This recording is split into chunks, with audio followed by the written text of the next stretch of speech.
കേരള കർണാടക അതിർത്തിയായ തലപ്പാടിയിലെ ടോൾ ഗേറ്റിൽ ജീവനക്കാരും യാത്രക്കാരും തമ്മിൽ സംഘർഷം. പണം നൽകുന്നതിനെ ചൊല്ലിയുള്ള തർക്കമാണ് സംഘർഷത്തിൽ കലാശിച്ചത്. ഞായറാഴ്ച രാത്രിയിലാണ് സംഭവം.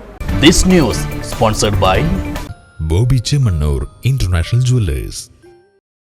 ടോൾ നൽകാതെ വാഹനം ബാരിക്കേഡ് മറികടക്കാൻ ശ്രമിച്ചതാണ് സംഘർഷത്തിന് കാരണമായതെന്നാണ് ജീവനക്കാർ പറയുന്നത്.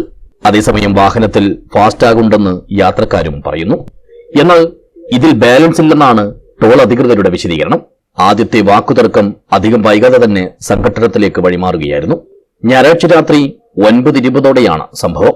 ഇതിന്റെ CCTV ദൃശ്യങ്ങളും പുറത്തു വന്നിട്ടുണ്ട്.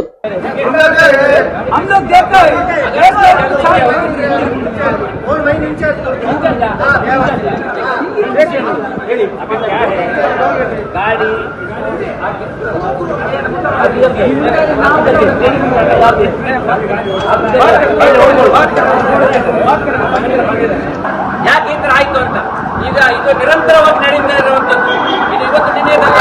ಅಮಾಯಕರಿಗೆ ಎಷ್ಟೇ ತೊಂದರೆಗಳು, ಯಾಕೆ ಕಾನೂನು ಯಾರು ತಪ್ಪಿಸಿದ್ರು ಅವರ ವಿರುದ್ಧ ಕಠಿಣ ಕ್ರಮ ಆಗದಿದ್ರೆ ನಾಳೆ ಖಂಡಿತವಾಗಿ ಒಂದೇ ಒಂದು ವಾಹನ ಹೋಗ್ಲಿಕ್ಕೆ ನಾವು ಬಿಡುವುದಿಲ್ಲ.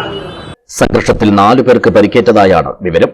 ഇവരെ സ്വകാര്യ ആശുപത്രിയിൽ പ്രവേശിപ്പിച്ചതായും അറിയുന്നു. വിവരമറിഞ്ഞയുടൻ ഉള്ളാൾ പോലീസ് സ്ഥലത്തെത്തി. അപ്പോഴേക്കും നിരവധി ആളുകൾ സ്ഥലത്ത് തടിച്ചുകൂടിയിരുന്നു. അതിശക്തമായി പ്രതിഷേധിച്ച ഇവരെ പിരിച്ചുവിടാനും പോലീസിനെ ഏറെ പ്രയാസപ്പെടേണ്ടി വന്നു. News bureau, Uppala.